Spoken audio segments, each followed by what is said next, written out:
Assalamualaikum warahmatullahi wabarakatuh. Alhamdulillah alladzi bini'matihi tatimmus shalihat.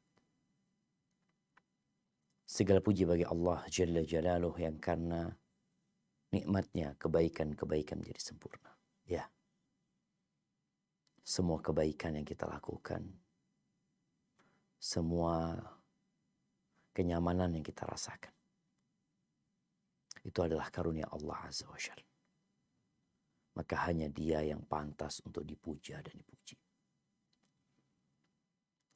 Dan semoga Allah senantiasa membantu kita, menolong kita agar selalu mengingatnya, bersyukur kepadanya, dan beribadah yang baik.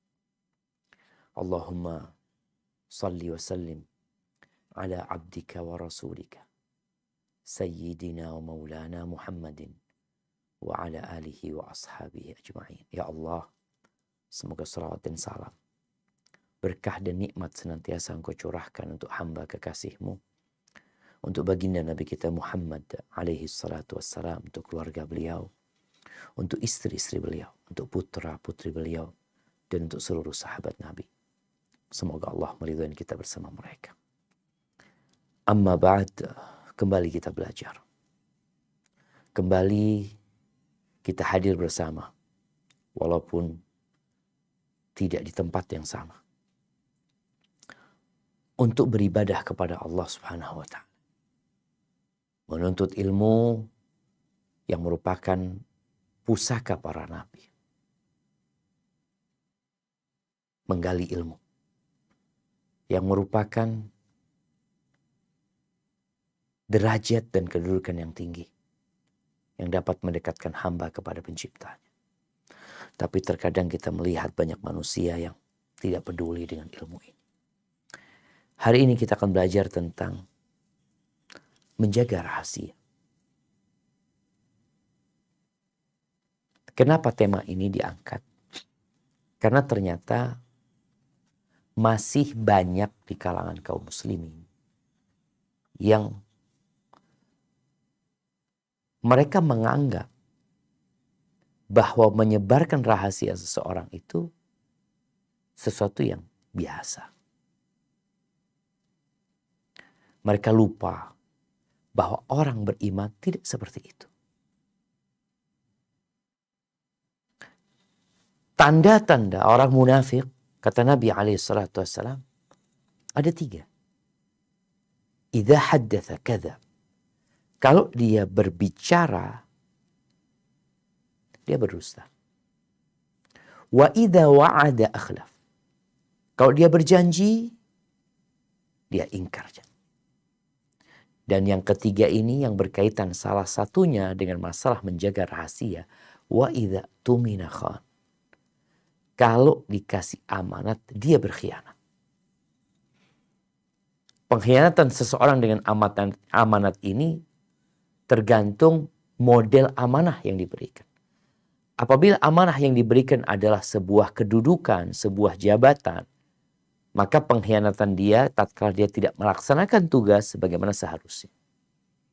Apabila yang dititipkan dengan amanah yang adalah sebuah pekerjaan, umpamanya dia tidak menyelesaikannya. Apabila amanah itu sebuah rahasia, dia tidak menjaga, malahan dia menyebarkan. Ahibati fillah, tatkala Allah menyebutkan sifat orang-orang yang beriman di surat Al-Mu'minun, yang Allah katakan qad aflahal mu'minun, telah sukses, telah beruntung orang-orang yang beriman. Semua mengaku beriman, tapi apakah kriteria keimanan itu ada pada diri kita sehingga kita dapat masuk dalam kategori yang beruntung? Sebagian salafus salih ditanya, apakah engkau termasuk orang yang beriman? Kata dia, kalau kategori iman seperti dalam firman Allah umpamanya, ya ayyuhalladzina amanu, wahai orang-orang yang beriman, kutiba alaikumusiyam, ketika diwajibkan untuk berpuasa kepada dia. Semoga aku termasuk. Insya Allah aku termasuk, kata dia. Karena dia orang beriman. Tapi kalau berkaitan dengan orang mukmin yang sempurna imannya, aduh, Semoga aku termasuk dari mereka. Maka di sini kita perlu tahu. Sehingga kita dapat mengukur diri kita sendiri. Coba kita baca surat Al-Mu'minun ayat 8. A'udzu billahi minasy syaithanir rajim.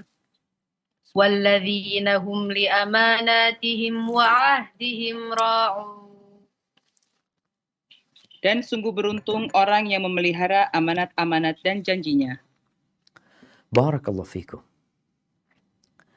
Nah, sungguh beruntung. Jadi kalau engkau memiliki sifat ini, ditambah sifat-sifat yang lainnya tentunya, ini adalah sifat pelengkap untuk menjadi orang yang beruntung. Mereka adalah orang-orang yang menjaga amanah dan janji mereka. Kemudian di surat Al-Isra. Di surat Al-Isra. Ayat 34. Apa kata Allah Azza wa Jalla?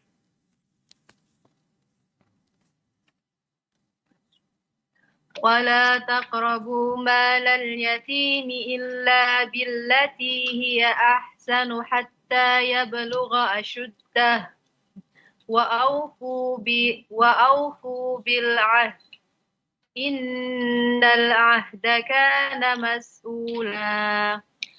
Dan janganlah kamu mendekati harta anak yatim, kecuali dengan cara yang lebih baik, bermanfaat sampai dia dewasa. Dan penuhilah janji, karena janji itu pasti diminta pertanggungjawabannya. Subhanallah. Bagaimana rahasia masuk dalam janji? Karena ketika orang itu menceritakan rahasianya, dia berharap engkau menjaganya.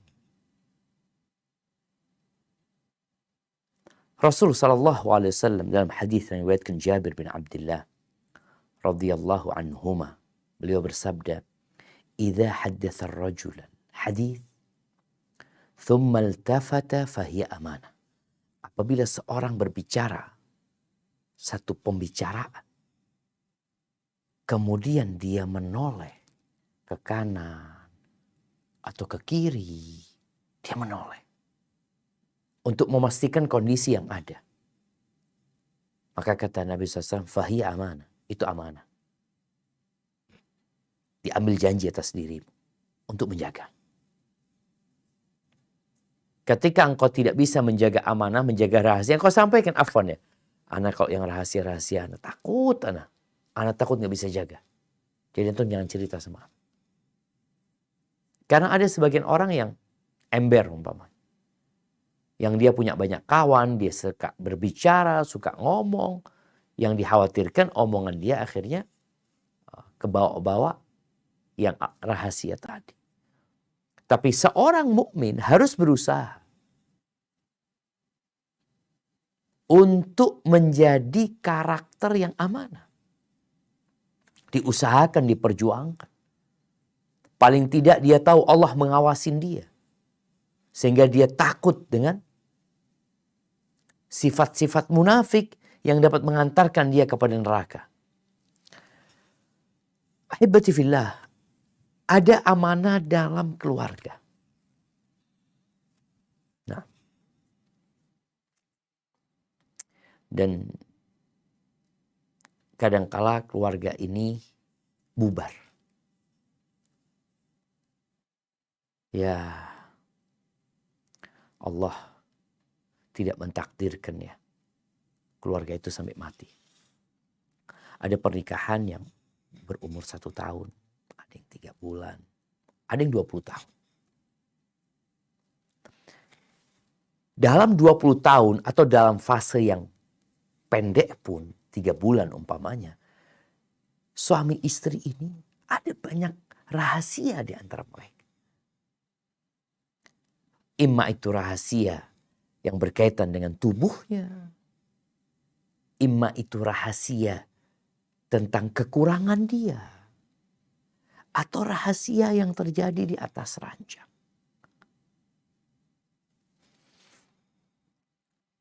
Ini benar-benar harus dijaga. Walaupun nanti bercerai. Sampai ada sebuah cerita, jemaah. Ada seorang yang disebarkan isu bahwa dia hendak menceraikan istri. Datanglah kawan dia menanyakan, aku dengar ini engkau hendak menceraikan istrimu. Apa masalah dia? Suami yang soleh, suami yang bertakwa kepada Allah akan menjaga amanah. Maka laki-laki ini mengatakan, apa urusanmu sama istriku? Apa urusan? Sahih. Kenapa kita ngurusin bininya orang? Kenapa kita sibuk dengan istrinya orang? Inilah yang membuat kondisi sosial di masyarakat tidak baik. Karena kita mau tahu ada apa dengan dia, ini dan itu. Akhirnya dapat berapa lama betul dia menceraikan. Sampai lama gak ketemu sama kawannya ini, ternyata istrinya udah menikah lagi akhirnya. Datang nih kawannya, ahlan wa sahlan kata dia. Sekarang ingat dia bukan istrimu lagi. Apa masalahmu dengan dia? Kata orang ini, apa urusanmu sama istri orang? Ahibbatifillah. Kita punya banyak urusan yang seharusnya kita urusin. Bukan ngurusin istrinya orang, suaminya orang. Maka subhanallah, Nabi SAW menyebutkan tentang amanah yang harus dijaga. Artinya semua amanah harus dijaga, semua rahasia harus dijaga ya. Tapi ada perkara yang subhanallah itu sangat buruk sekali kalau disebarkan. Abu Sa'id Al-Khudri radhiyallahu anhu meriwayatkan bahwa Nabi SAW bersabda, Inna min asyarrin nas indallahi manzilatan. Termasuk orang yang paling buruk kedudukannya di sisi Allah pada hari kiamat. Boleh jadi ini orang di sisi kawan-kawannya paling baik. Tapi di sisi Allah ini orang yang paling buruk kedudukannya. Siapa? Ar-rajulu yufdi ila imra'atihi wa tufdi ilai thumma yanshuru sirrah. Seorang laki-laki yang menghubungi istrinya menghubungi dia, kemudian laki-laki ini menyebarkan rahasia perempuan itu. Rawahu Muslim. Al-Imam Nawawi menyebutkan ketika mensyarah hadis ini, di dalam hadis ini ada petunjuk diharamkannya menyebarkan apa yang terjadi antara suami istri. Dari hal-hal yang menyenangkan di atas ranjang ya. Dan menyebutkan secara detail apa yang terjadi antara dia dengan istrinya. Baik itu perbuatan atau ucapan atau yang seperti itu. Nabi SAW memberikan sebuah permisalan. Ini banyak loh jemaah. Ana pernah ngisi kajian di tempat umum ya. Dia cerita, ini orang-orang nih kadang kala pagi-pagi datang kerja. Cerita tadi malam aku sama istriku kayak gini. Subhanallah. Rasulullah SAW cerita Asma binti Yazid.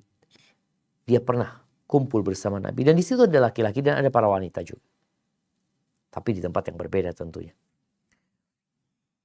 Lalu Nabi SAW mengatakan, la'alla ar-rajula yaqulu ma yaf'aluhu bi ahlihi wa la'alla imra'atan tukhbiru bima fa'alat ma'a zawjiha. Mungkin ada di antara laki-laki yang menceritakan apa yang dia lakukan sama istrinya. Urusan ranjang ini. Atau sebaliknya ada perempuan yang memberitakan apa yang dia lakukan sama suaminya. Kata Asma, fa'arammal qaw. Orang-orang ditanya kayak gitu diem. Ini sahabat ya. Karena kadang-kadang cerita urusan ranjang ini enak didengar. Kadang-kadang mereka yang mendengar minta tambahan cerita. Dan orang yang bercerita boleh jadi disenangi sama kawan-kawannya. Karena dia akan ditanggap. Kalau ada fulan zen. Nggak ada yang jawab. Apa kata Asma binti Yazid? Wallahi ya Rasulullah. Innahunna la yaqulna wa innahum la yaf'alun. Karena semuanya nggak ada yang jawab. Maka Asma bintu Yazid mewakili mereka mengatakan, benar, demi Allah ya Rasulullah, mereka perempuan-perempuan melakukan itu dan yang laki-laki sama juga. Apa kata Nabi SAW? La fala taf'alu. Kalian jangan melakukan itu. Fa innama dzalika mathalu syaitan. Fa innama dzalika mithlu syaitan laqiya syaitana. Yang kalian lakukan itu seperti setan jantan ketemu setan betina di jalan. Faghasyiha. Lalu setan jantan ini menghubungi setan betina, wan nasu yanzurun, dan orang di jalan ngeliatin. Artinya menceritakan rahasia ranjang. Ini seperti setan. Hadits rawahu Abu Dawud dan disahihkan oleh Syekh Albani rahimahullahu taala. Maka berkaitan dengan urusan ranjang ini dalam dunia rumah tangga, Nabi SAW mengatakan inna min a'zamil amanah. Beliau menyebutkan dengan lafaz termasuk amanah yang paling besar di sisi Allah pada hari kiamat tuh urusan ranjang suami istri. Ini halal jemaah. Bagaimana sekarang ketika orang berzina yang seharusnya itu dirahasiakan karena itu dosa, direkam, kemudian disebarkan. Kadangkala ada laki-laki yang berzina dengan seorang wanita. Mungkin ketika itu ya mereka masih suka sama suka. Kemudian mereka berfoto, lalu dia punya rahasia perempuan ini. Fotonya dia pegang, kemudian dia sebarkan. Atau apa yang terjadi di ranjang dia rekam, kemudian dia sebarkan. Ini termasuk orang yang paling pengkhianat. Apalagi dosa yang dikerjakan. Ahibati fillah. Berkaitan dengan amanah ini, ada amanah dalam keluarga yang berupa ucapan. Suami ngomong sama istrinya berkaitan dengan keluarganya. Tahu-tahu sama istrinya disebarkan kepada keluarganya sang istri. Atau disebarkan kepada kawan-kawannya. Atau terjadi sesuatu dalam rumah tangga yang sang suami minta supaya dirahasiakan. Dan ternyata sang istri menyebarkan. Allah Jalla Jalaluh telah menegur sebagian istri-istri Nabi Sallallahu Alaihi Wasallam gara-gara mereka menyebarkan rahasia Nabi. Bahkan kejadian ini menjadi salah satu sebab turunnya satu surat lengkap. Satu surat lengkap. Yaitu surat At-Tahrim. Coba kita baca ayat 1 sampai 3-nya. Nanti kita akan baca ayat 10-nya juga. Dibaca ayat 1 sampai 3. Bismillahirrahmanirrahim. Ya ayyuhan nabiyyu lima tuharrimu ma ahallallahu lak. Tabtaghi mardata azwajik. Wallahu ghafurur rahim. Qad faradallahu lakum tahillata aymanikum. Wallahu maulakum. Wa huwal alimul hakim. وإذ أسر النبي إلى بعض أزواجه حديثا فلما نبأت به وأظهره الله عليه عرف بعضه وأعرض عن بعض فلما نبأها به قالت من أنبأك هذا قال نبأني العليم الخبير. Wahai Nabi, mengapa engkau mengharamkan apa yang dihalalkan Allah bagimu? Engkau ingin menyenangkan hati istri-istrimu, dan Allah Maha Pengampun, Maha Penyayang. Sungguh Allah telah mewajibkan kepadamu membebaskan diri dari sumpahmu, dan Allah adalah pelindungmu. dan Dia Maha mengetahui, Maha bijaksana. Dan ingatlah ketika secara rahasia Nabi membicarakan suatu peristiwa kepada salah seorang istrinya, Hafsah. Lalu dia menceritakan peristiwa itu kepada Aisyah. Dan Allah memberitahukan peristiwa itu kepada Nabi. Lalu Nabi memberitahukan kepada Hafsah sebagian dan menyembunyikan sebagian yang lain. Maka ketika Nabi memberitahukan pembicaraan itu kepada Hafsah, ia bertanya, "Siapa yang telah memberitahukan hal ini kepadamu?" Nabi menjawab, "Yang memberitahukan kepadaku adalah Allah yang Maha mengetahui, Maha teliti." Barakallahu fikum. Di terjemahan yang baru saja kita baca, itu terjemahan dan penafsiran dari para ulama. Karena kita tidak membaca di dalam ayat-ayat tadi nama Hafsah dan nama Aisyah. Tidak. Tapi demi memudahkan seorang untuk memahami, itu cerita tentang Hafsah dan Aisyah menurut riwayat yang paling banyak. Para ulama tafsir beda pendapat tentang sebab turunnya ayat ini.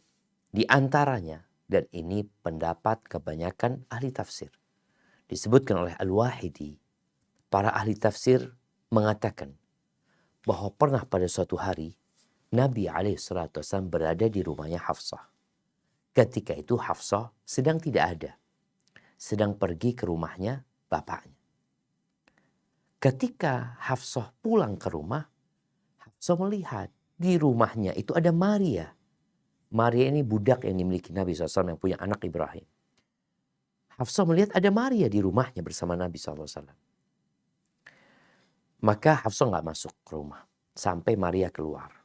Ketika Maria keluar dari rumahnya, dia masuk ke dalam rumah, Nabi SAW melihat ada perubahan di wajah Hafsah.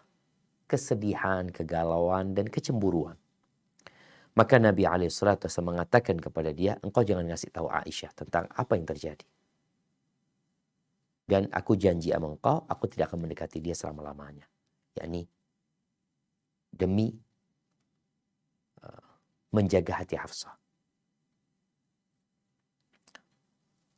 Kemudian Hafsah ngasih tahu Aisyah. Karena Hafsah sama Aisyah ini satu geng. Bukan satu geng ya bahasanya. Kan istri Nabi itu ada dua kubu lah.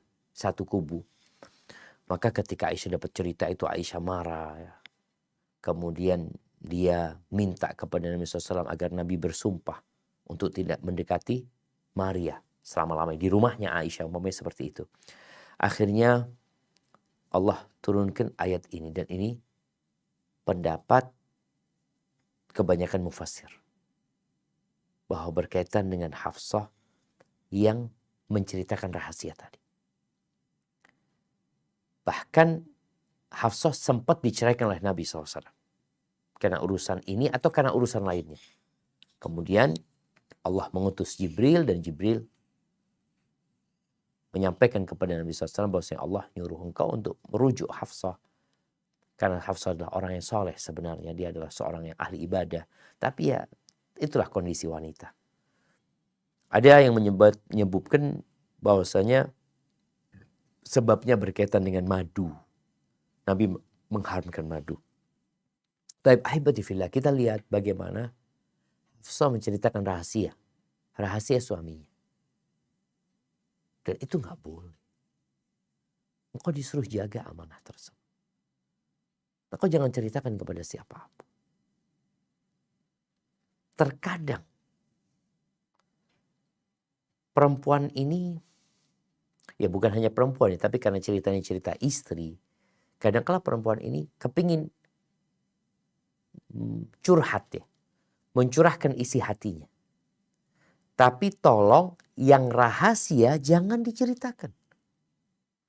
Ada hal-hal yang boleh engkau ceritakan. Ada hal-hal yang tidak boleh engkau ceritakan. Engkau kepingin ada orang yang mendengarkan ungkapan hatimu. Tapi jangan sampai kemudian Allah murka kepada. Bagaimana Allah menegur istri Nabi. Gak seharusnya mereka melakukan itu.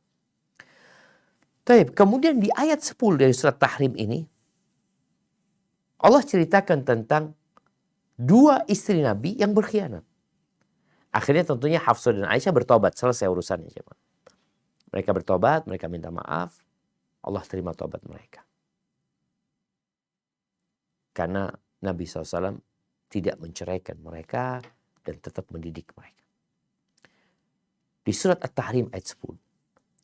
Apa kata Allah Azza wa Jalla tentang dua istri nabi-nabi. Ada dua nabi. Dua istri, dua nabi. Ya, silakan dibaca. ضرب الله مثلا للذين كفروا امرأة نوح وامرأة لوط كانتا تحت عبدين من عبادنا صالحين فخانتاهما فلم يغنيا عنهما من الله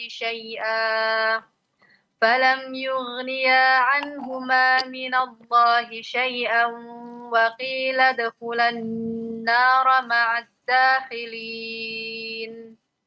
Allah membuat perumpamaan bagi orang-orang kafir, istri Nuh dan istri Lut. Keduanya berada di bawah pengawasan dua orang hamba yang soleh di antara hamba-hamba kami. Lalu kedua istri itu berkhianat kepada kedua suaminya. Tetapi kedua suaminya itu tidak dapat membantu mereka sedikit pun dari siksa Allah. Dan dikatakan kepada kedua istri itu, masuklah kamu berdua ke neraka bersama orang-orang yang masuk neraka. Allahu Akbar, jemaah. Hampir semua istri ingin masuk surga. Mungkin dia ingin sampai mati sama suaminya. Masuk surga sama suaminya, sama keluarga dan anak-anaknya. Bagaimana kalau istri berkhianat? Ya gimana mau masuk surga? Berkaitan dengan pengkhianatan kedua orang ini, ada beberapa penafsiran para ulama. Yang pertama, mereka nggak beriman. Nggak mengikuti suaminya. Yang kedua, disebutkan bahwasanya istrinya Nabi Nuh itu biasa menyebarkan rahasia yang terjadi di rumah. Kalau ada orang masuk Islam, yang beriman, maka dia akan kasih tahu orang. Fulan masuk Islam. Fulan masuk Islam. Dia akan kasih tahu kepada kaumnya. Padahal mereka ingin keislamannya dirahasiakan. Karena mereka kalau tahun masuk Islam, mereka akan berpotensi disiksa. Ya.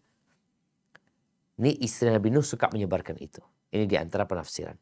Adapun istri Nabi Lut, kalau Nabi Lut itu ada tamu, malah dia yang ngasih tahu orang-orang. Di rumah ada tamu, ganteng-ganteng. Ini pengkhianatan dua istri Nabi. Istri Nabi Nuh dan istri Nabi Lut. Baik, bukankah suaminya Nabi? Apa nggak mungkin dia memberikan syafaat kepada istrinya? Selesai jemaah. Allah sebutkan, masuklah kalian ke neraka bersama orang-orang yang masuk neraka. Maka para istri tolong jaga amanah supaya engkau masuk surga. Ahibati fillah, Nabi kita alaihi salatu wassalam mendidik keluarganya agar menjaga amanah. Mendidik istrinya tadi disebutkan bagaimana Allah turunkan surat At-Tahrim dan mendidik anak-anaknya.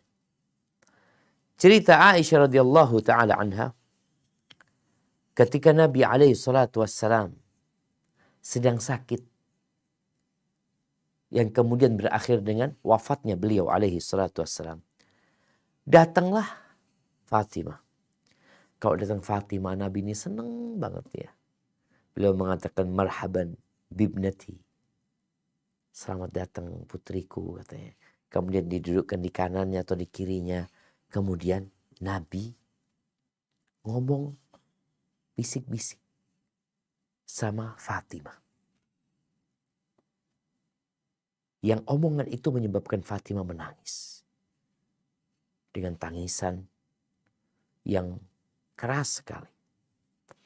Ketika Nabi melihat kondisi Fatimah yang begitu sedih alaihi salatu wassalam, maka Nabi berbisik lagi kepadanya yang menyebabkan Fatimah tertawa.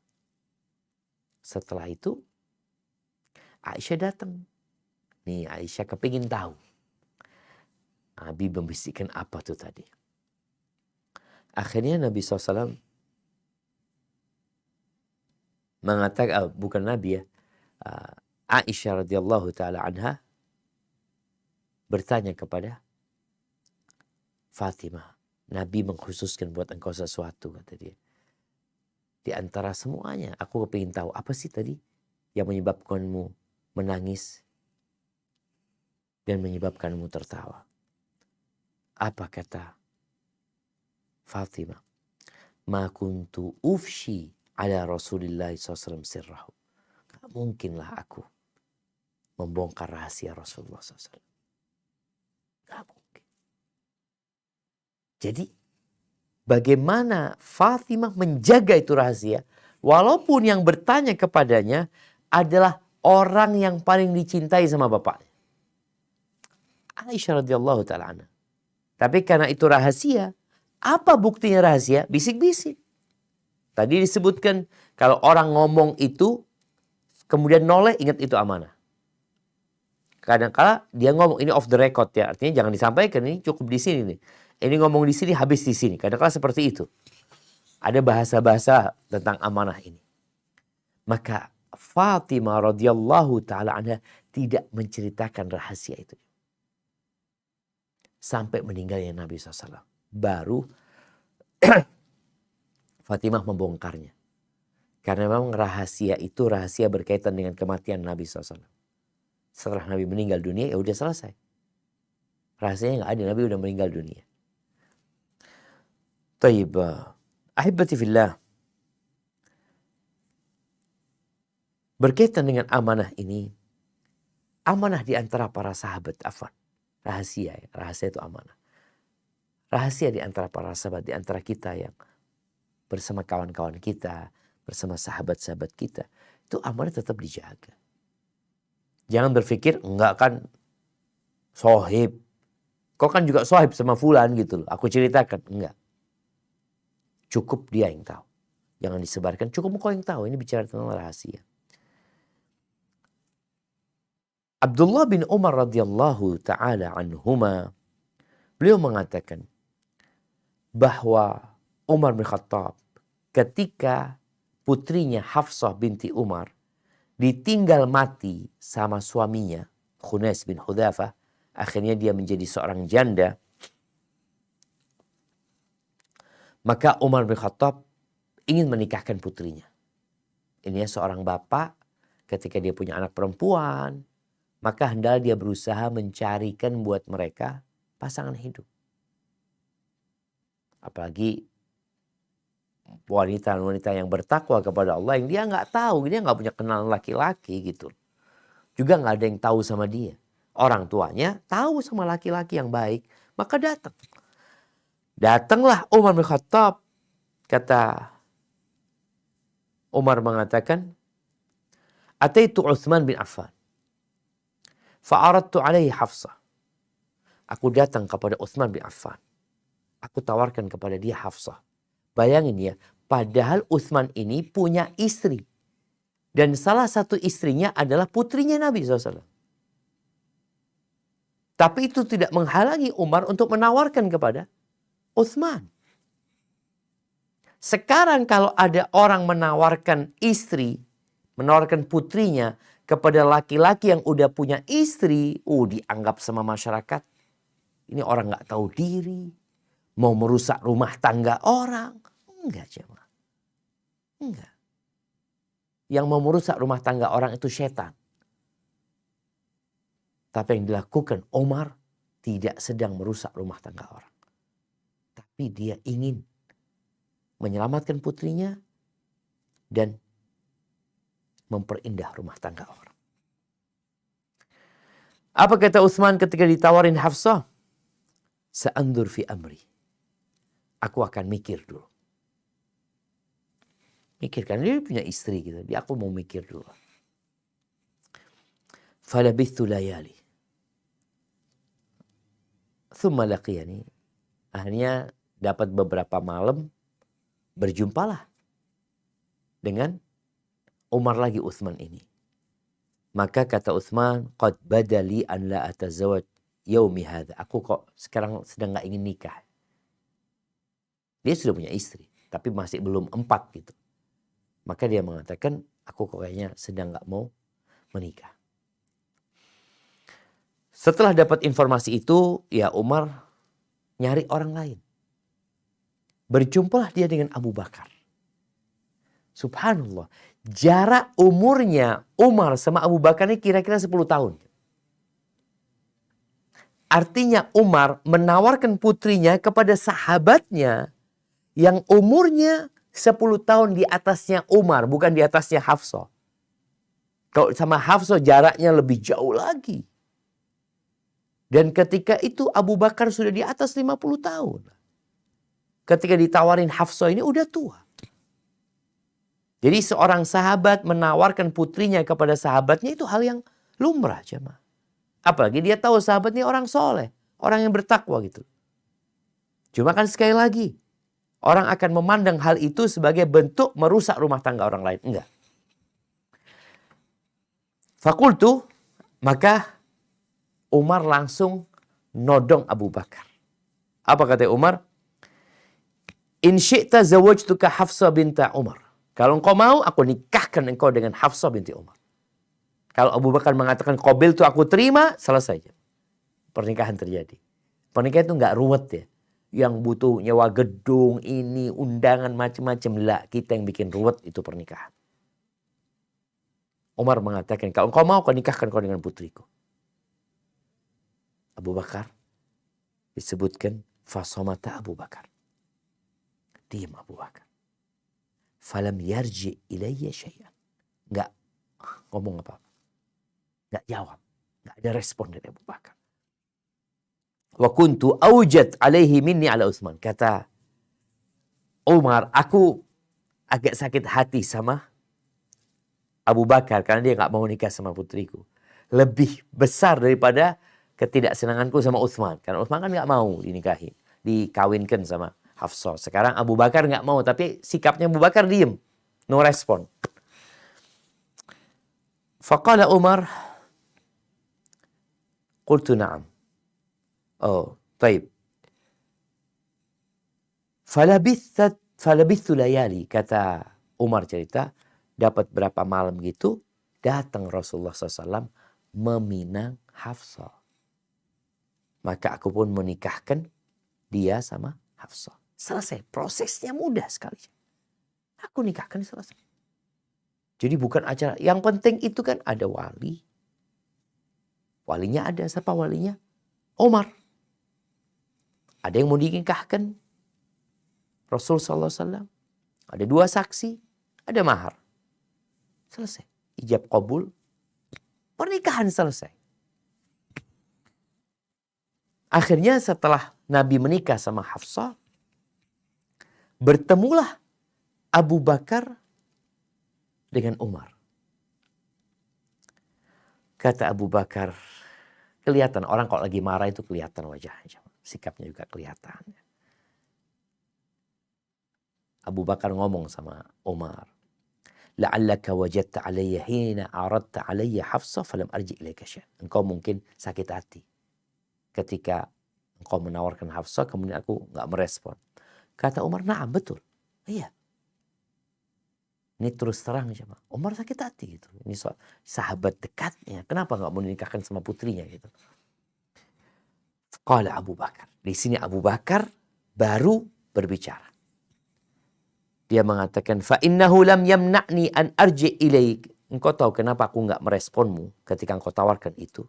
Karena aku tahu Rasul SAW nyebut-nyebut nama Hafsah. Artinya Nabi mau melamar Hafsah. Falam akun li ufshiya sirra Rasulullah SAW. Apa kata Abu Bakar? Mungkin aku menyebarkan rahasia Rasul SAW. Mungkin. Walau tarakaha Rasulullah SAW. Kalau Nabi nggak jadi nikahi Hafsah, qabil tu, aku akan terima. Aku akan nikahi Hafsah. Rawahul Bukhari. Jadi bagaimana mereka menjaga rahasia itu? Kemudian rahasia antara majikan dengan pelayannya. Ini bagi yang kerja sebagai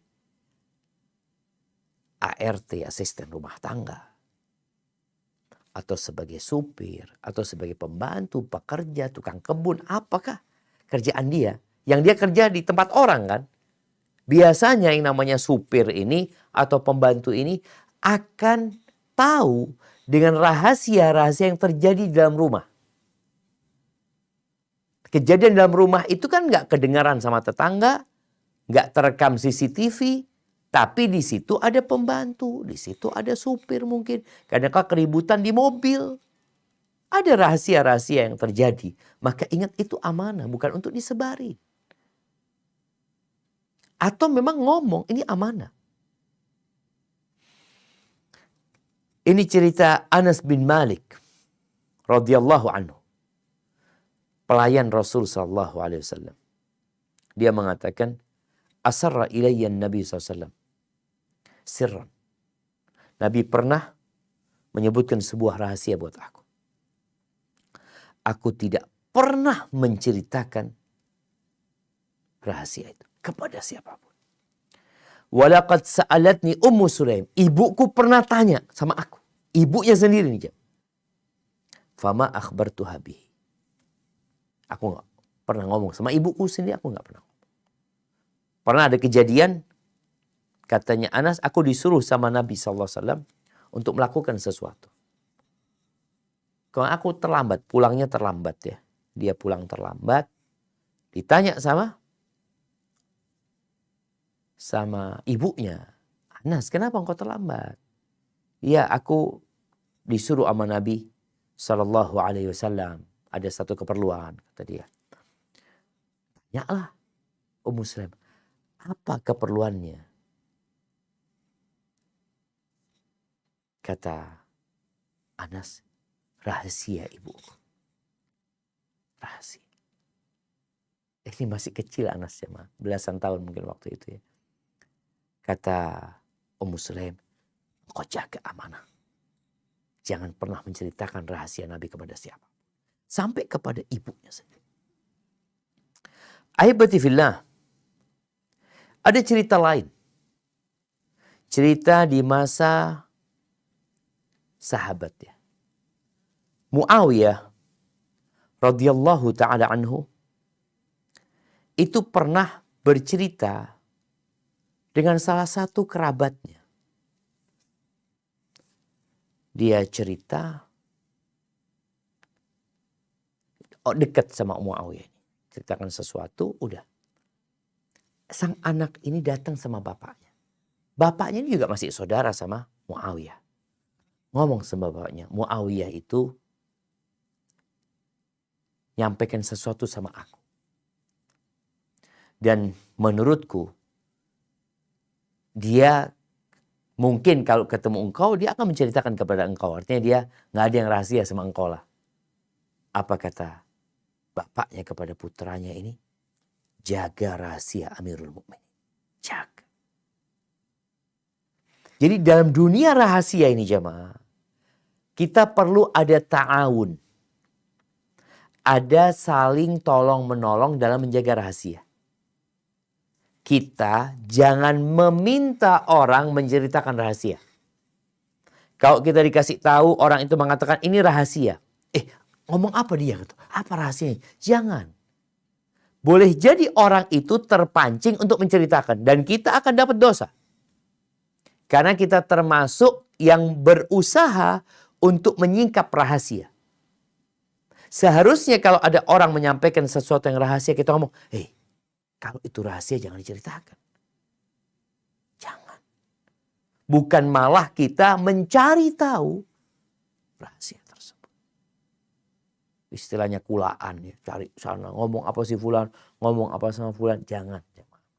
Ahibati fillah, sulit ya menjaga lisan. Oleh karena itu ketika Nabi SAW mengatakan kepada Mu'adz bin Jabal, beliau mengeluarkan lisannya, memegangnya, mengatakan, amsik alaika hadha, jaga. Lisan engkau jaga. Maka Mu'adz bertanya, Wa inna la mu'akhadzuna bima natakallamu bihi. Apakah kita akan dihukum, dihisab dengan apa yang kita bicarakan? Kata Nabi SAW itu orang-orang yang tersungkur dalam neraka, yang masuk ke dalam neraka. Apa sih sebenarnya masalahnya? Kebanyakan mereka hasaidu alsinatihim. Adalah karena mereka menuai kerjaan lisan mereka. Nabi SAW memberikan sebuah arahan bagi kita. Man kana yu'minu billahi wal yawmil akhir. Barang siapa yang beriman kepada Allah dan hari akhir, falyaqul khairan aw liyasmut. Hendaklah dia mengatakan yang baik atau diam. Menyebarkan rahasia termasuk perbuatan tercela. Maka hendaklah kita melihat tatkala hal itu adalah off the record yang gak boleh disampaikan kemana-mana, yang kau jaga. Barakallahu fiik, mungkin itu yang dapat kita kaji pada kesempatan kali ini. Semoga Allah Azza wa Jalla memberikan kepada kita kekuatan untuk menjaga rahasia. Nah, tafadhal, kita mungkin masuk ke sesi tanya jawab. Nah. Assalamualaikum Ustadz dari Sydney. Waalaikumsalam warahmatullahi wabarakatuh. Ahlan wa sahlan. Nah. Iya, mau tanya Ustadz. Kalau kita punya sahabat itu curhat ke kita tentang sesuatu yang sangat sensitif dan tidak baik mengenai dia gitu ya Ustadz. Nah. Tapi kita nggak tahu cara nanggepinnya. Bolehkah kita mencari solusi karena dia minta ditolong gitu, mencari solusi ke orang yang dipercaya, misalnya suami kita gitu Ustadz. Gimana cara ngadepinnya ya Ustadz? Jazakallah khair. Masya Allah. Barakallahu fiik. Baik. Ketika hal itu adalah hal yang sensitif, yang dia tidak ingin orang lain tahu, tapi dia menyampaikan ini kepadamu dengan harapan dapat solusi dari yang dicurhati. Ternyata yang dicurhati nggak tahu solusi. Maka dia berpikir untuk membantu mencarikan solusi. Silahkan, carikan solusi. Tanpa harus menyebutkan namanya. Karena kalau bicara solusi bukan berkaitan dengan nama, tapi berkaitan dengan permasalahan. Kecuali memang sang suami harus tahu dengan orangnya karena dia harus terjun umpamanya dalam masalah tersebut. Maka rasa nggak ada masalah. Jadi tujuannya memberikan solusi. Tapi sekali lagi kalau bisa tanpa menyebutkan nama, nggak usah disebutkan nama. Ini ada fulana curhat. Kondisinya seperti ini, seperti itu. Apa yang harus dia lakukan? Maka insya Allah itu akan lebih baik menjaga kehormatan itu orang tanpa menyebutkan namanya. Hadza wallahu a'lam bissawab. Barakallahu fiik Ustadz dari Brisbane. Nah, tafadhali. Ya, tadi Ustadz sempat menyebutkan mengenai Anas sebagai pembantu beliau tidak menyebutkan apa yang terjadi di rumah tangga Rasulullah SAW. Lalu bagaimana jika bos laki-laki gitu ya, umpamanya Ustadz ya, kalau umpamanya dia punya selingkuhan, lalu bos yang perempuan bilang memberikan amanah kepada supirnya, jika bapak macam-macam, kamu harus laporan sama saya. Nah, bagaimana sikap yang bijaksana bagi si sopir ini, Ustadz? Jazakumullah khairan. Masya Allah, barakallahu fiik. Supirnya ini berpihak kepada siapa? Kepada kalau kasusnya seperti Ferdi Sambo begitu ya mungkin ya bingung ya Ustadz ya. Siap jamaah, barakallahu fiik. Begini sebenarnya. Dosa. Ketika kita melihat fulan berbuat dosa, anggap pembantu melihat majikannya. Supir melihat atasannya, majikannya lah, berbuat dosa. Dia harus tutupin. Man satara musliman satarahullah. Yang menutupi kesalahan seseorang, Allah akan menutupi dia. Namun dia punya kewajiban amar ma'ruf nahi mungkar. Sekarang kalau memang dia mau amar ma'ruf nahi mungkar, ya dia datang menyampaikan kepada atasan. Yang engkau lakukan adalah sebuah kemungkaran. Jadi mengingkari kemungkaran ini kan ada 3 tingkatan. Kata Nabi SAW, man ra'a minkum mungkaran falyughayyirhu biyadihi. Barang siapa di antara kalian melihat sebuah kemungkaran, maka hendaklah dia merubah dengan tangannya. Fa in lam yastati' fa bilisanihi. Kalau dia nggak mampu dengan tangannya, maka dengan lisannya. Ditegur. Nggak mampu dengan lisannya, fa biqalbi. Wa dzalika ad'aful iman. Maka dengan hatinya, dan itu termasuk keimanan yang paling lemah. Nah, sikap supir ini umpamanya, sikap pekerjanya gimana? Apakah dia nggak boleh membiarkan kemungkaran tersebut. Kalau dia laporkan kepada orang yang dapat mengingkari kemungkaran tersebut, umpamanya ini ada sebuah dosa yang dilakukan dan ini selalu dilakukan, dia ingin kemungkaran itu hilang, maka nggak ada masalah. Kalau tujuannya tadi liizalati mungkarin, untuk menghilangkan kemungkaran. Tapi yang dilaporin ini memang bisa merubah kemungkaran tersebut seperti pihak yang berwajib. Namun apabila dia menyampaikan kepada istri dari majikannya ini, yang ada bukan hilangnya kemungkaran. Mungkin akan terjadi kemungkaran yang lebih besar lagi.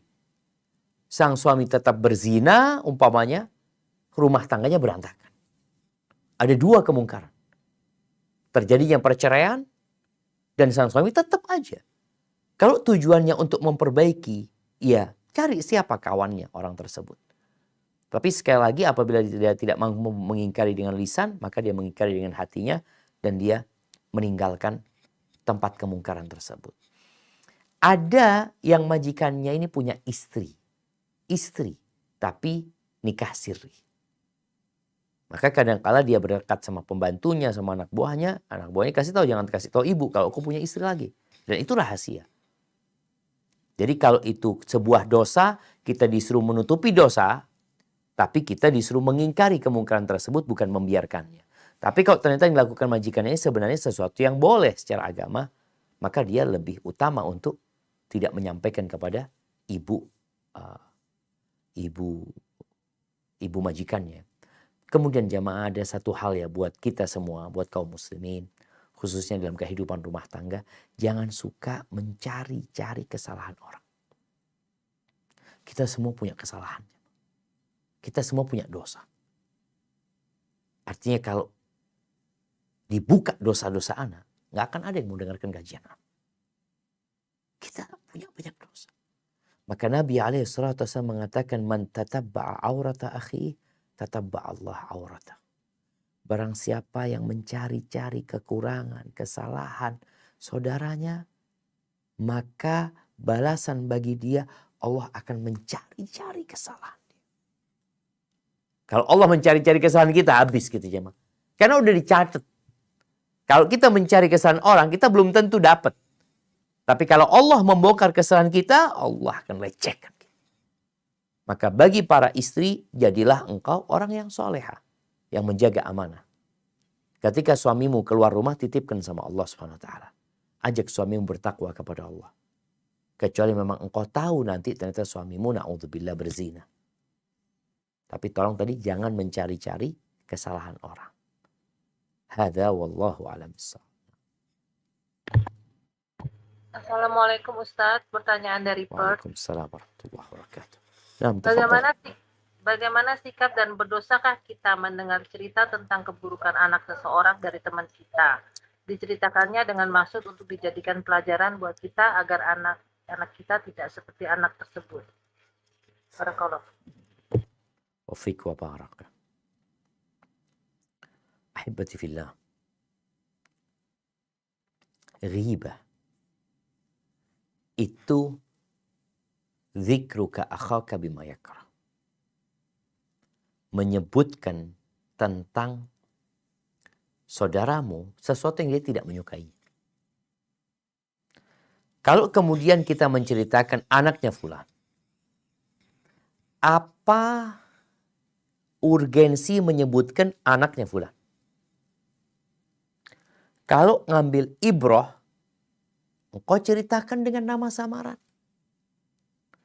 Engkau ceritakan dengan nama yang lainnya. Nih ada nih fulan. Makanya kenapa ada fulan, ada fulana. Sesuatu yang ibrohnya dapat diambil oleh pendengar tanpa mereka tahu siapa lakon dalam cerita tersebut. Tujuannya tadi disebutkan agar mereka mengambil ibroh. Tatkala kita menceritakan lakon dalam peristiwa tersebut dengan bukan namanya, insya Allah sampai kepada ibroh. Mereka dapat pelajaran. Dan kita nggak dapat dosa, kita dapat pahala. Karena tujuan kita bagaimana mereka supaya ambil pelajaran. Namun kalau kita menceritakan lakon tersebut dengan nama samaran, tapi mereka udah pada tahu maksud nama samaran tersebut, ini ada fulan nih, kalian tahulah sama dia. Berarti bukan fulan. Di situ muayyan berarti. Orang yang sudah dipastikan namanya. Maka apabila hendak menceritakan, anak kadang-kadang menceritakan rahasia orang. Ketika anak ceramah. Anak katakan ada seorang yang curhat sama anak. Tapi gak ada yang tahu siapa fulan. Siapa fulana. Tapi yang pelakonnya kalau dengar ceramah anak, dia tahu ini anak yang ceritakan Ustaz, ini anak. Tapi orang-orang gak tahu siapa hal itu. Karena tujuannya anak menceritakan seperti itu untuk jadi ibroh. Jadi kadang-kala setan ini jamaah, dia datang kepada kita bawa misi kebaikan atau bawa misi keburukan yang dibungkus dengan kebaikan. Apa misi dia? Ini nih, ada cerita ini supaya jadi ibroh buat yang lainnya. Kau ceritakan, dapat pahala kau. Betul, tapi ketika kita nyebutkan nama, yang ada kita ghibah. Yang ada kita membongkar kalau itu dosa. Yang seharusnya engkau tutupin, engkau malah bongkar. Maka hendaklah kita, kalau tujuannya benar, memberikan pelajaran atau mengambil ibroh, pakai kata samaran. Alias, atau kata lainnya, yang penting mereka nggak tahu siapa yang dalam cerita tersebut, namun pelajaran mereka dapat dari cerita yang kau sampaikan. Hadza wallahu a'lam bissawab. Nah. Assalamualaikum Ustadz. Waalaikumsalam warahmatullahi wabarakatuh. Dari Canberra Ustadz. Ahlan Ustaz, kayaknya banyak ikan di Canberra ini. Naam, tafadhal. Enggak ada laut Ustadz. Enggak ada laut, tapi ada danau. Danau tapi enggak ada ikannya banyak kali Ustadz. Barakallahu fiik. Naam, tafadhal. Iya, yang saya ingin tanyakan Ustadz, saya punya teman Ustadz.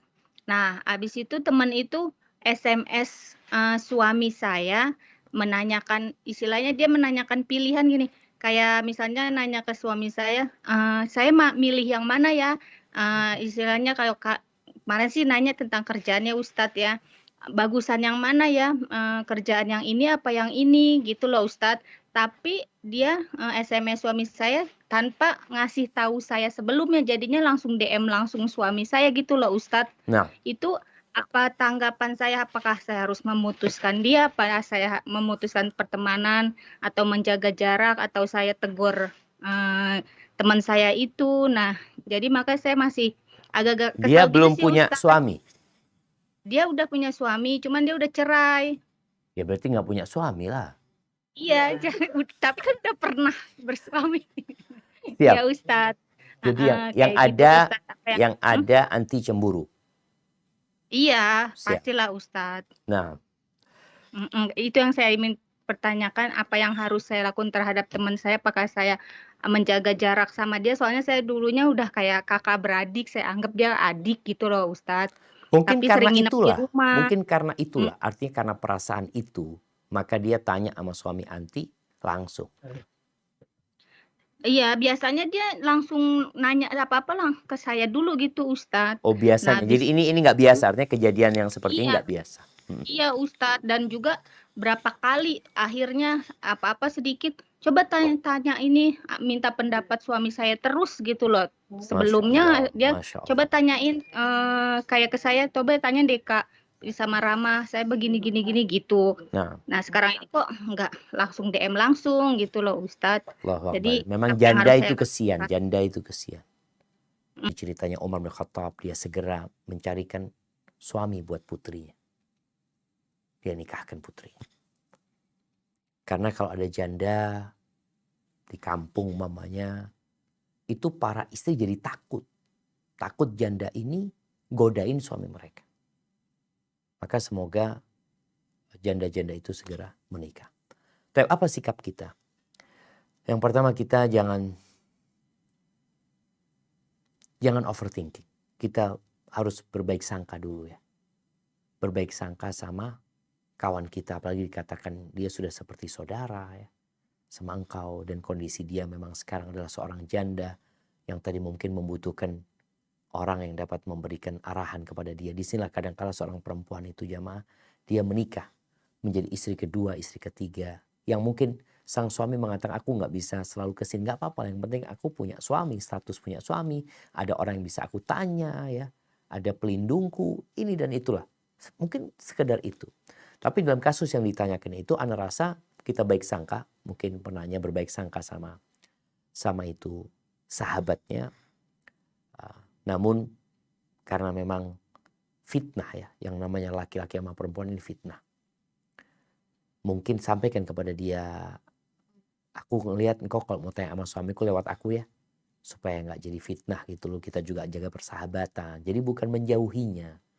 Semua orang itu melakukan kesalahan. Dan boleh jadi ada perempuan-perempuan itu yang memang ingin dinikahin sama suami salah seorang di antara perempuan-perempuan ini. Dia kepingin punya suami.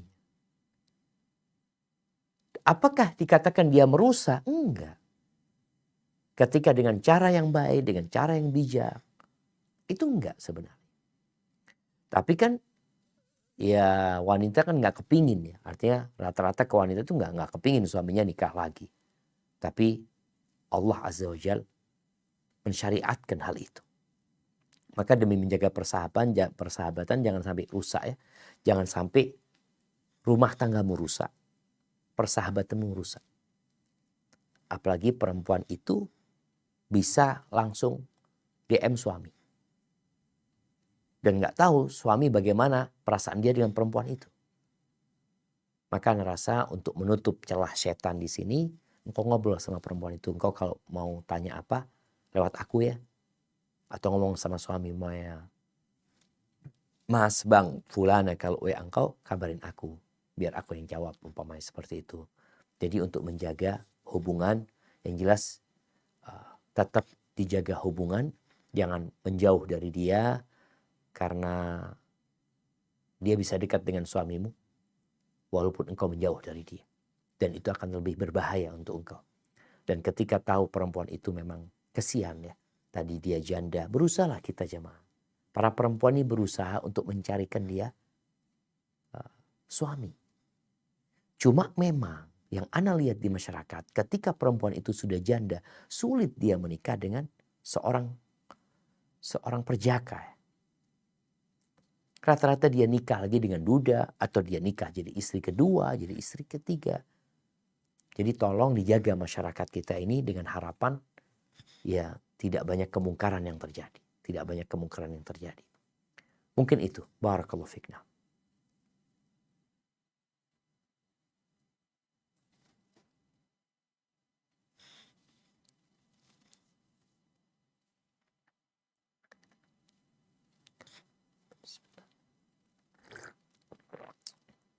Belum ada suara, Afwan?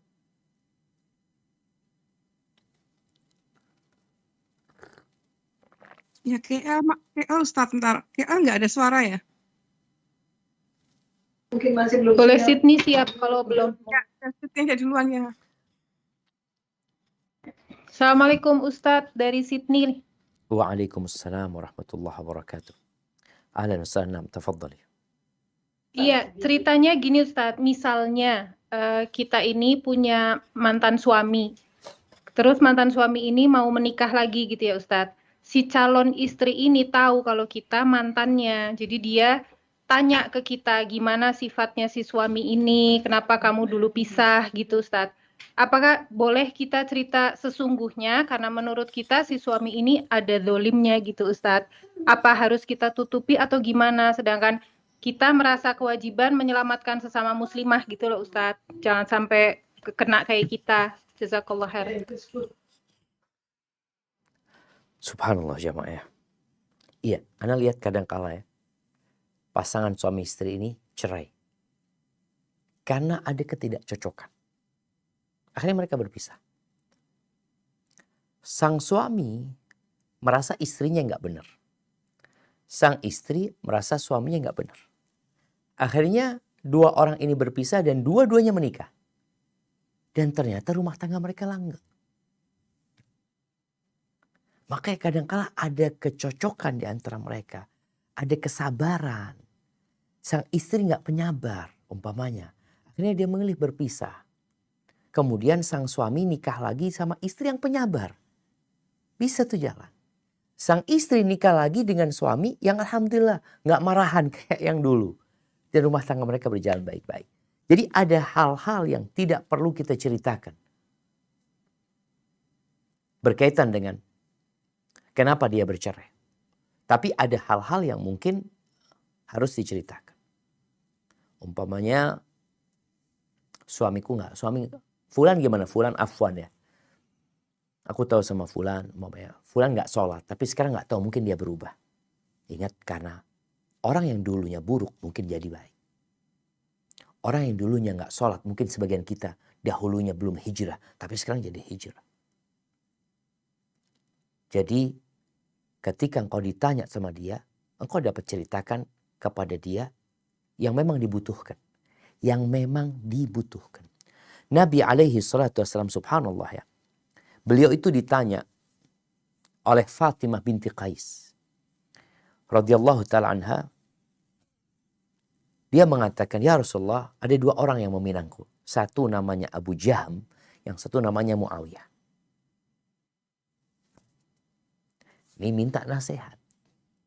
Apa kata Nabi SAW? Amma Muawiyah fasa'lukun la malalahu.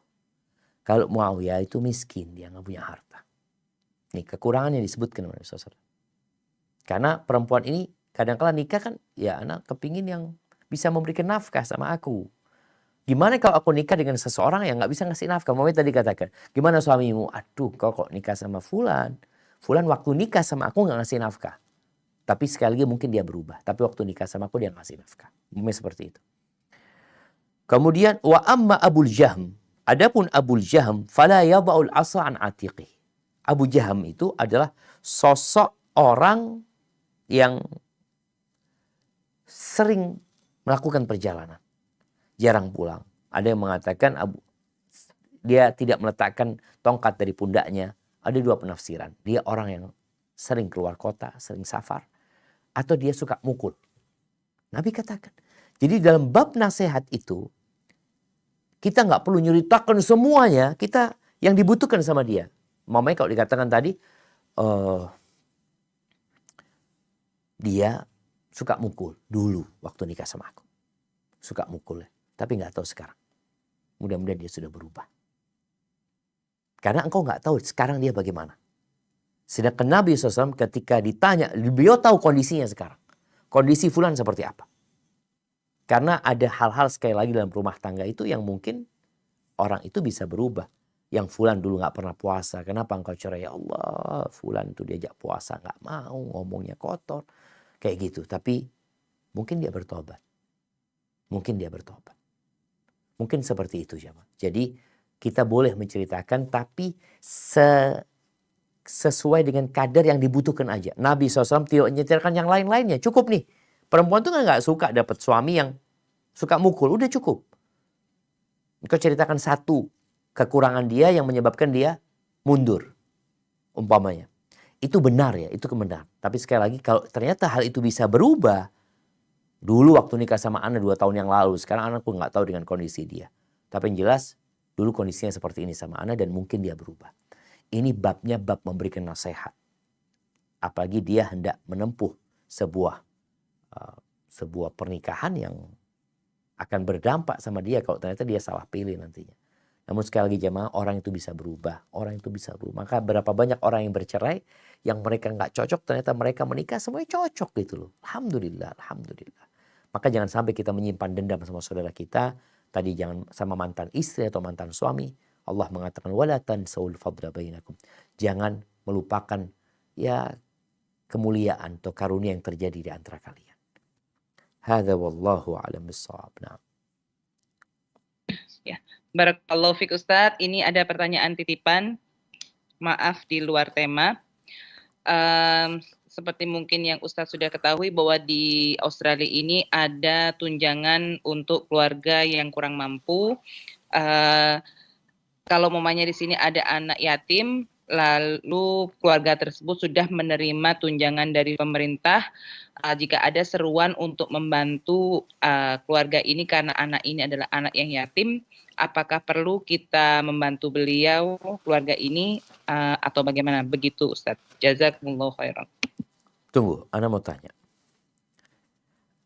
Artinya anak itu sudah dapat santunan. Betul. Pertanyaannya, santunannya cukup nggak? Kenapa ada seruan untuk membantu dia gitu? Sebenarnya kalau di sini ya Ustadz ya, kalau dari segi dari pemerintah, sebenarnya kalau tiap keluarga itu sebenarnya sih cukup-cukup saja sebenarnya kalau dilihat. Cuman ya, nah ini. Ya ini apa? Ya lifestyle-nya bagaimana gitu Ustadz, gaya hidupnya seperti apa gitu kan. Cuman kalau di sini kalau dilihat sih kalau dari segi cukup saja. Kalau dari ini ya, dari secara general, secara umum, insya Allah cukup. Masya Allah, barakallahu fiik. Iya, ahibati fillah. Yang pertama kalau bicara seruan untuk membantu orang, itu kan seruan. Kita boleh bantu, kita enggak. Boleh enggak. Dan tatkala ada banyak proposal yang masuk kepada kita boleh milih. Mana yang anak akan bantu. Kalau tadi dikatakan ini anak yatim. Tapi kondisinya gaya hidupnya berlebihan. Artinya kalau bicara dia dapat santunan, sebenarnya cukup. Berkaitan dengan anak yatim ini memang Allah SWT mengatakan tentang memakan harta anak yatim. Ini pihak keluarga. Jadi ketika keluarga itu dititipin hartanya anak yatim, jangan sampai dia makan dengan cara yang tidak benar. Allah Azza wa Jalla mengatakan innal ladzina ya'kuluna amwalal yatama zulman innama ya'kuluna fi butunihim nara wa sayaslawna sa'ira. Sesungguhnya orang-orang yang makan hartanya anak yatim dengan cara yang zalim, maka mereka makan api neraka. Mereka akan masuk ke neraka nanti. Contoh nih, kalau bicara tadi gaya hidup ya, umpamanya anak yatim ini sebenarnya ya cukup dia makan satu paha ayam. Oh, yang dikasih amanah menjaga anak yatim itu, yang pegang uang itu belinya satu potong ayam. Si anak yatim cuma makan satu paha, sisanya dimakan sama mereka. Nggak boleh. Jadi kalau bicara bolehkah kita tidak memberi, itu bebas. Kita mau ngasih atau tidak itu bebas. Apalagi sekali lagi kalau ternyata uang itu dia sudah cukup hanya gaya hidup. Memang kalau bicara kebutuhan hidup jemaah, kebutuhan hidup itu terbatas. Tapi kalau bicara gaya hidup itu nggak ada batasnya. Makanya kenapa orang-orang di luar itu membuat tas dengan harga 1 miliar. 5 miliar. Kenapa mereka melakukan itu? Padahal tas kita tahu buat wadah sesuatu. Untuk gaya hidup bukan kebutuhan hidup. Kita semua butuh sama tas. Tapi kenapa harus yang mahal gitu? Kita semua butuh dengan makan. Tapi kenapa kita tahu uang kita cuma 1 juta. Kenapa kita harus makan yang membebani kita sehingga kita minta-minta sama orang. Dan barang siapa yang membuka jemaah pintu minta-minta, Allah akan buka buat dia pintu kemiskinan. Ini orang yang minta-minta dalam rangka dia supaya punya uang lebih ya, maka dia akan hidup dalam kefakiran. Tapi sebaliknya orang yang suka berbagi, Allah akan bukakan bagi dia pintu-pintu rizki yang luas. Mungkin seperti itu, wallahu a'lam bishawab. Nah. Assalamualaikum Ustadz, pertanyaan dari Pet lagi. Waalaikumsalam warahmatullahi wabarakatuh.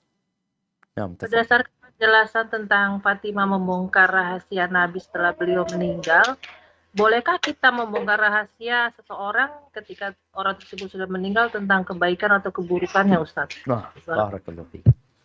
Iya jemaah, berkaitan dengan orang yang sudah meninggal dunia, tergantung bentuk rahasia yang disampaikan. Ada rahasia yang hidup mati gak boleh disebarin. Tapi ada rahasia yang boleh disebarin karena ada maslahat. Contohnya, fulan itu pernah berbuat baik. Membantu ini itu macam-macam. Umpamanya dia punya banyak amal soleh. Yang tentunya dia menyembunyikan amal itu. Kita yang tahu. Ketika dia sudah meninggal dunia, kita nyebarkan gak ada masalah. Kenapa? Karena ada maslahat buat dia yang meninggal. Mudaratnya gak ada. Mudarat dia dapat riak, pamer gak ada. Dia udah mati. Maslahatnya apa? Orang-orang akan mendoakan dia. Ini fulan ya Allah, jazahullah khair. Barakallahu fiik ya Allah ya. Anda gak tahu kalau ternyata fulan begitu baiknya. Iya. Jadi ada maslahat. Intinya ada maslahat yang memang bisa diambil dengan kita menceritakan rahasia tersebut. Tapi kalau nggak ada maslahat sama sekali, kenapa engkau menceritakan? Apalagi dikatakan dosa. Orang yang mati itu udah selesai urusannya. Kita nggak perlu menceritakan dosa dia. Kenapa? Kita kalau bongkar dosa dia, kita mau minta maaf sama dia nanti gimana? Dia udah mati. Sedangkan kita disuruh nutupin kekurangan orang lain, dosa-dosa orang lain.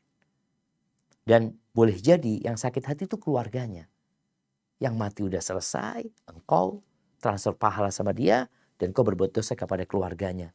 Yang mendengar bapaknya atau saudaranya dijelek-jelekin, dulu gini, nggak selesai. Orang yang mati itu sudah selesai. Sampai bagaimana para sahabat itu dilarang ya untuk mencaci maki Abu Jahal. Ada anaknya Ikrimah udah masuk Islam. Itu hanya akan menyakiti anaknya gitu loh. Udah selesai mereka. Jadi intinya kalau rahasia itu sebuah kebaikan yang ada maslahat untuk diceritakan, ahlan wa sahlan. Tapi kalau nggak ada, ya sudah. Tinggal dibungkus, disimpan. Hadza wallahu a'lam bissawab. Nah. Assalamualaikum warahmatullahi wabarakatuh, Ustaz. Waalaikumsalam warahmatullahi wabarakatuh. Ahlan wa sahlan. Barakallahu fiik. Nah. Kami dari Canberra lagi, Ustadz. Ada pertanyaan, bagaimana cara mendamaikan mertua dan menantu yang berselisih paham? Ya karena kesalahpahaman itu permasalahannya cukup pelik, cuma kayaknya mungkin kalau untuk diungkapkan terlalu panjang dan berbelit-belit. Jadi mohon ininya aja Ustadz, pencerahannya bagaimana cara mendamaikan mertua dan menantu yang berseteru karena kesalahpahaman. Tunggu, ada Jazakallah. pertanyaan. Ini Ya. antara bapaknya si wanita sama... Ibu mertua dengan menantu yang perempuan. Nah, Ya. yang tanya Jazakallah sekarang khair. menantunya. Yang menantu salah satu anak ibu mertuanya ini. Salah satu saudara mereka gitu kan? Iya, salah satu anak ibunya itu. Tunggu, anak Tapi ibunya ini saudaranya apa bukan? bukan. Jadi kakak iparnya menantu. Kakak Jadi iparnya. ibu mertua punya anak misalkan 2. Nah, si suaminya ini aduh jadi pusing Ustadz. Gimana Kak, soalnya ini yang bertanya sebenarnya ada di sini cuma malu. Baik, anaknya 2. Baik, punya anak 2. Iya. Baik. Iya, Kemudian punya anak. si ibunya, ibu mertua ini minta tolong sama anaknya yang satu untuk membantu siapa? Untuk bantu kakaknya. Jadi Untuk bantu kakaknya. ya suaminya si menantu ini punya kakak. Tunggu, suaminya menantu punya kakak. Ya, suaminya si istri ya berarti ya. Jadi siapa? Kakak sini Kak. Tapi mungkin Ustadz ini mungkin untuk membantu iparnya Ustadz, membantu iparnya begitu Ustadz. Bantu ipar. Iya, begitu Ustadz. membantu Jadi iparnya berarti membantu suami kakaknya. Iya benar Ustadz. Iya, betul. Siap. Barakallahu fiik. Iya. Ya, jazakallah khair Ustaz. Nah, barakallahu fiik. Ahibati fillah. Ada yang pernah kita bahas waktu itu. Namanya taghaful. 90% dari akhlak mulia itu taghaful. Taghaful itu hal-hal yang remeh ya. Itu jangan terlalu dibesar-besarin. Supaya nggak jadi masalah. Bicara sekarang, umpamanya tadi dikatakan, mamanya si perempuan, dia punya suami, diminta sama ibunya suami. Si ibu minta kepada suaminya, suami anaknya ini, bukan suami anaknya, minta kepada anaknya sendiri agar dia membantu siapa saja, membantu orang lain, membantu keponakan, membantu iparnya, membantu menantunya yang lain umpamanya. Kita itu disuruh saling membantu. Wa ta'awanu 'alal birri wat taqwa. Apa sekarang sikap menantu? Penanya tadi. Artinya dia merasa mungkin kok enak banget suami ana disuruh bantuin fulan gitu. Kalau dia suruh bantu orang lain, kita disuruh bantu orang Islam sesama muslim gitu. Maka jadilah engkau seorang menantu yang selalu mendukung. Mendukung suaminya. Selama suaminya mampu. Dan ketahuilah ya, mana qasad sadaqatun min mal. Sedekah itu tidak akan mengurangi harta. Enggak akan mengurangi harta. Wallahu fi aunil abdi maka al abdu fi auni akhi. Dan Allah akan membantu hambanya selama hambanya membantu orang lain. Artinya sebagai seorang menantu tadi dikatakan bagaimana menjaga hati mertuanya. Ya dia dukung suaminya. Selama suaminya tidak mendolimin istrinya, tidak mendolimin anak-anaknya. Jadi mungkin seperti itu yang harus dilakukan. Sehingga dia mendapatkan perhatian dari mertuanya. Yang mertuanya tahu nih istri anaknya ini Masya Allah. Dan memang berat kadangkala berkaitan dengan fitnah dunia ini. Tapi insya Allah nasihat anak kepada penanya tadi. Engkau perbaiki hubunganmu sama Allah. Yang kedua, engkau lihat yang dilakukan suamimu diridhoin Allah apa enggak. Apabila yang dilakukan suamimu diridhoin sama Allah SWT, engkau dukung hal itu. Ternyata kalau yang dilakukan suami satu yang dimurkain Allah, ya mau nggak mau engkau harus berusaha menghalangin dia. Dan sekali lagi, kalau itu berupa harta yang diberikan kepada orang lain, ingat, sedekah itu tidak akan mengurangi harta yang kau miliki. Bahkan yang akan terjadi adalah ditambah, diberkahi sama Allah SWT. Dan kau akan mendapatkan kebahagiaan. Dan kebahagiaan ini mahal. Orang itu mau beli kebahagiaan, artinya kedamaian, ketenangan, itu dia siap bayar mahal. Mungkin seperti itu. Wallahu a'lam bishawab. Assalamualaikum Ustaz. Waalaikumsalam warahmatullahi wabarakatuh. Naam, ahlan wa sahlan, tafadhali.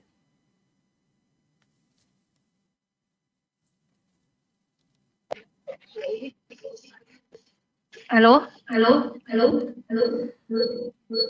Naam, tafadhali.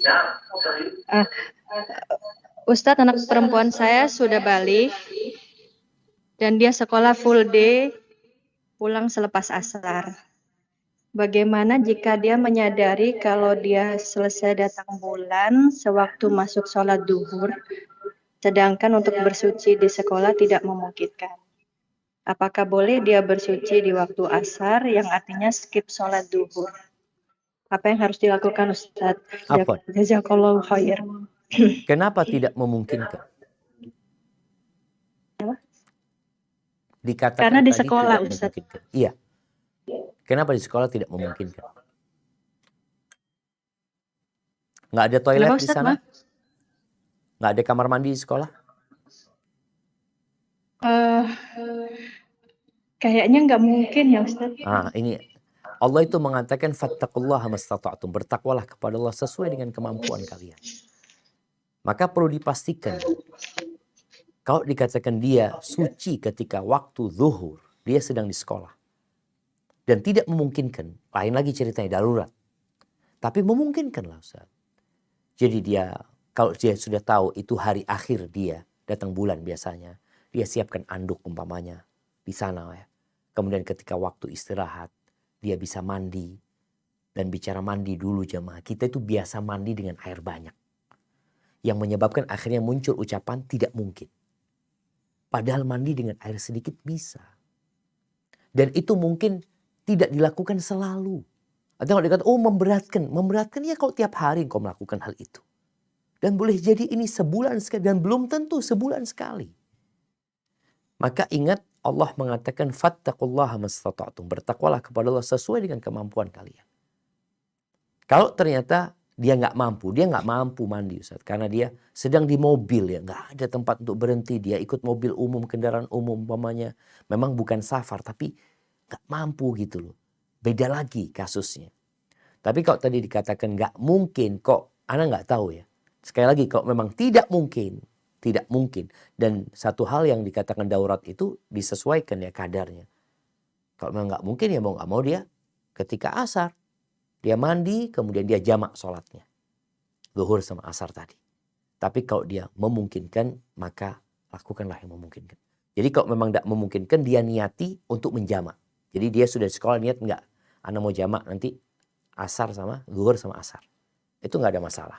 Tapi kalau memungkinkan, maka sekali lagi Allah mengatakan bertakwalah kepada Allah sesuai dengan kemampuan kalian. Jadi seperti itu. Barakallahu fiik. Kita ke pertanyaan terakhir kayaknya. Ustaz, pertanyaan, oke, kalau gitu untuk Melbourne aja, silakan Bu Rita. Nah, tafadhali.